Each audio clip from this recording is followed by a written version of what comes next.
Hello everyone! Welcome back! Sa video na ito, ang ginagawa ko ay may share akong 5 top messenger settings. Yan ang gawa natin ng content ngayon na dapat malaman ng lahat ngayong 2025. Ang mga settings sa ating messenger application ay dapat kailangan naka-turn on para safe at secure ang paggamit sa ating messenger.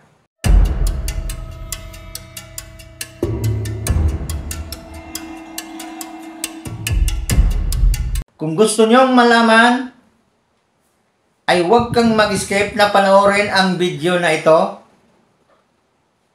para malaman mo kung paano ito gagawin. Ako si Dabjar Vlogs. Ang YouTube channel na ito ay nagbabahagi ng mga online tips, tricks, and tutorial. Kaya subscribe na para sa mga bagong content tungkol sa pagtanggal ng ads, viruses, Gmail file storage, at iba pang tutorial na makikita sa aking playlist. Mag-start na tayo. Step number 1. Kailangan natin i-turn on ang safe website browsing. Ang trabaho ng safe website browsing ay isang feature na nagbibigay ng proteksyon sa inyong device mula sa mga panganib na website at malware. Ang purpose niya ay proteksyonan ang inyong device at data mula sa mga website at malware. Benefits niya, mas linaw na browsing experience protection laban sa phishing at malware. Ang tanong, kung paano i-turn on ang safe website browsing. Dito na tayo sa pinakababa, i-tap natin ang 3 line at dito sa taas itap natin ang setting at ang sunod scroll tayo pataas, hanapin natin ang privacy and safety, itap natin yan, privacy and safety, itap natin ito, itap natin ang safe browsing. Once na itap ng safe browsing ay automatic itong naka-turn on. So make sure na naka-turn on talaga ang safe browsing protection. At ang next natin na i-explain ay ang protect IP address. Tap tayo ng isang beses. I-explain ko sa inyo ang trabaho ng IP address ay ginagamit para sa mga bulk calls tulad ng mga app, Zoom, Skype, at Facebook Messenger. Ang purpose niya ay proteksyonan ang inyong IP address communication sa mga bulk calls. Ang benefits niya ay mas ligtas na communication protection laban sa mga hackers at eavesdropper. Ang tanong kung paano i-turn on, itap na natin ang protect IP address. Scroll tayo pataas at dito sa pinakababa, yan, protect IP address and calls. Itap natin ito. And then, automatic siyang naka-turn on. Protect IP address and call. Automatic siyang naka-turn on. So, ang next natin na i-explain ay your device keychain. Tap natin ng isang beses. Ang trabaho ng your device keychain ay isang features na nagbabahagi ng encryption key ng inyong device para sa mas ligtas na communication. Ang purpose niya ay proteksyonan ang inyong device at communication mula sa mga hackers at eavesdropper. Benefits niya ay mas ligtas na communication laban sa mga hackers at eavesdropper. Ang tanong kung paano i-turn on. Your device setting, itap natin ang end-to-end encrypted chat. After natap natin ng end-to-end encrypted chat, ang next, itap ang security alert. After natap ang security alert, ang isunod, manage security alert, itap natin ito. At now, nakita nyo, your device or keychains ay automatic naka-turn on. Ang next step natin gagawin ay itong next number 4, app lock.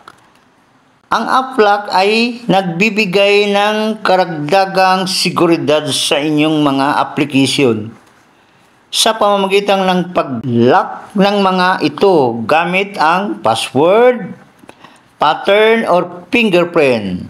Ang purpose niya ay proteksyonan ang inyong apps mula sa mga hindi authorized na pag-access.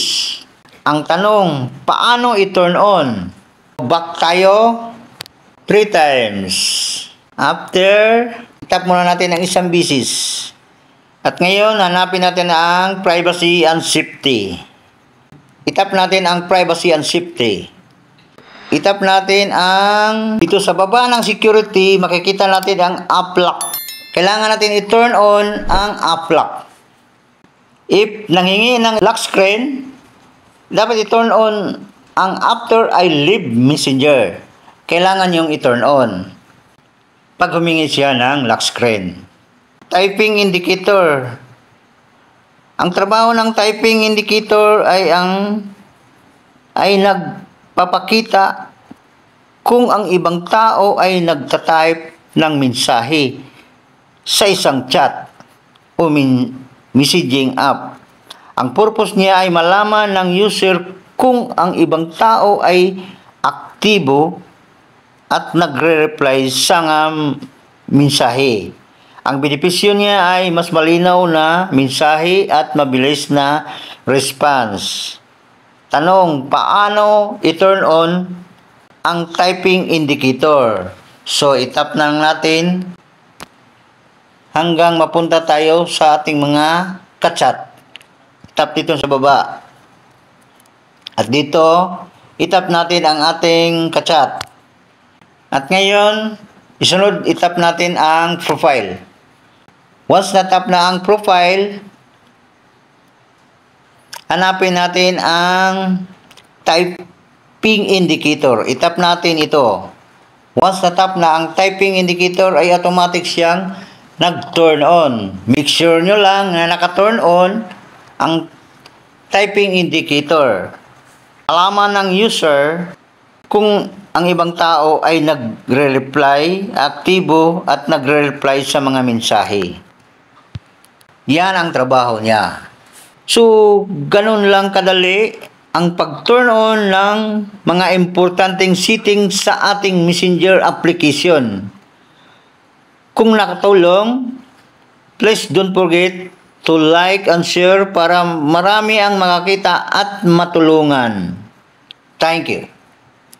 Maraming salamat sa inyong lahat, mga Kadabjar Vlogs family. Hindi ko inasahan na magiging ganito kalaki ang inyong suporta sa akin na patuloy na pagtaas ng aking mga subscribers at pag-monetize ng aking channel. Nais kong iparating sa inyong lahat ang aking taos-pusong pasalamat. Hindi ko alam na magiging posible ang lahat ng ito kung wala ang inyong suporta. Ang lahat ng ito kung wala ang inyong walang sawang pagsuporta at pagtitiwala sa akin. Kaya maraming salamat sa inyong lahat sa pag-subscribe, pag-share at pag-like sa aking mga videos. Mahal ko kayong lahat at patuloy na gagawin ang lahat para sa inyo. Maraming salamat sa inyong lahat sa panood sa aking video.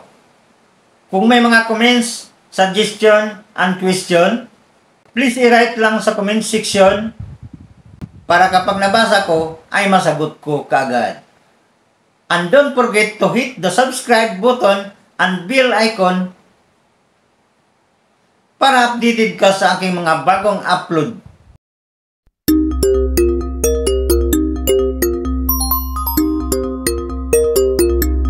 God bless at all.